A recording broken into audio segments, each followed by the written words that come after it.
आज से हरियाणा में संविधान बचाने और वोट चोरी के मुद्दे पर हर जिले में बड़ा प्रदर्शन करेगी कांग्रेस। करनाल से होगी इसकी शुरुआत। इसके बाद अलग अलग जिलों में होंगे कार्यक्रम। दिल्ली के इंदिरा भवन में हरियाणा कांग्रेस के नेताओं की बैठक में लिया गया है ये फैसला। हाल ही में कांग्रेस सांसद राहुल गांधी ने हरियाणा में वोट चोरी का किया था खुलासा। बीजेपी और चुनाव आयोग पर पूरा विधानसभा चुनाव चोरी करने का लगाया था गंभीर आरोप। दिल्ली एनसीआर में बढ़ते वायु प्रदूषण पर सुप्रीम कोर्ट करेगा सुनवाई। बेहद खराब श्रेणी में पहुंच गई है राजधानी की वायु गुणवत्ता। पराली जलाने को बताया जा रहा है इस हालात का बड़ा कारण, जबकि विपक्ष बीजेपी सरकार पर लगा रहा है लापरवाही का आरोप। हाल ही में पर्यावरण प्रेमियों ने इंडिया गेट पर बढ़ते प्रदूषण को लेकर किया था आंदोलन। प्रदर्शनकारियों को राहुल गांधी का भी मिला था साथ। आज की सुनवाई पर टिकी हैं सभी की निगाहें। एक्ट्रेस और बीजेपी सांसद कंगना रनौत के खिलाफ चल रहे विवादित बयान का मामला। आज फैसला सुनाएगी आगरा की एमपी एमएलए कोर्ट। किसानों के अपमान और राष्ट्रद्रोह से जुड़ा है ये केस।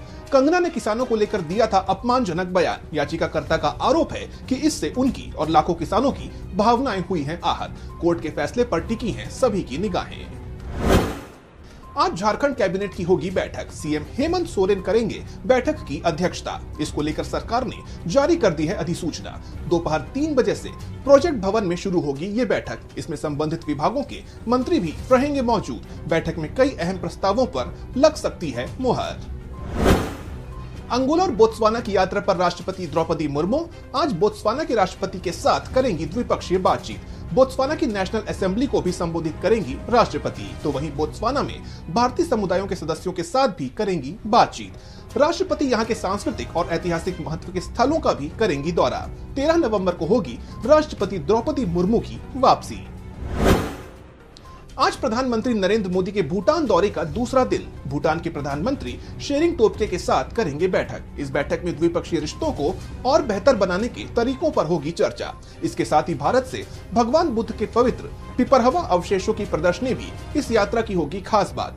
थिम्पू में ताशी छोड़जोंग में इन पवित्र अवशेषों के दर्शन कर वहां प्रार्थना करेंगे प्रधानमंत्री। इसके अलावा वो भूटान सरकार द्वारा आयोजित ग्लोबल पीस प्रेयर फेस्टिवल में भी लेंगे हिस्सा। मणिपुर में आज से 4 दिन तक नेशनल ट्राइबल फिल्म फेस्टिवल 2025 का आयोजन। देश भर की जनजातीय कला, संस्कृति और फिल्मों को सम्मान देने के मकसद से आयोजित किया जाता है ये फेस्टिवल।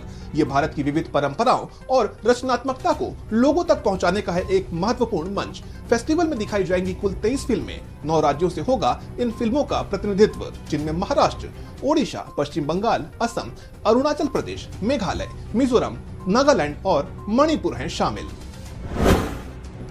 मध्य प्रदेश की 1,26,00,000 लाडली बहनों को दिए जाएंगे 1500 रुपए। 250 रुपए की हुई है राशि में बढ़ोतरी।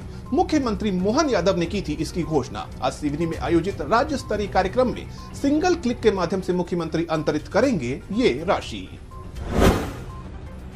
दिसंबर 2025 यूजीसी नेट के उम्मीदवारों के लिए अहम खबर। आज एप्लीकेशन में सुधार करने की आखिरी तारीख। उम्मीदवारों की सहायता के लिए नेशनल टेस्टिंग एजेंसी यानी एनटीए ने आवेदन सुधार विंडो किया है ओपन। ugcnet.nta.nic.in पर जाकर सुधार कर सकते हैं अभ्यर्थी। जन्म तारीख, कैटेगरी और माता पिता के नाम में ही कर सकेंगे सुधार। 31 दिसंबर से 7 जनवरी तक होगी परीक्षा।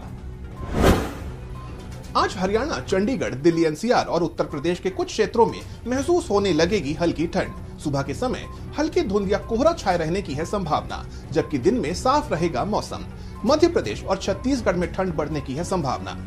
झारखंड और ओडिशा के कुछ हिस्सों में भी बढ़ेगी ठंड, लेकिन दिन में मौसम मुख्य रूप से रहेगा शुष्क। बिहार में भी न्यूनतम तापमान में गिरावट आने की है उम्मीद।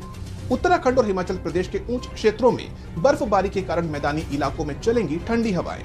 वहीं तमिलनाडु, केरल और पुदुचेरी में हल्की से मध्यम बारिश के साथ कुछ जगहों पर छींटे पड़ने की है संभावना। देश के अधिकांश हिस्सों में पैर पसारने लगी है ठंड।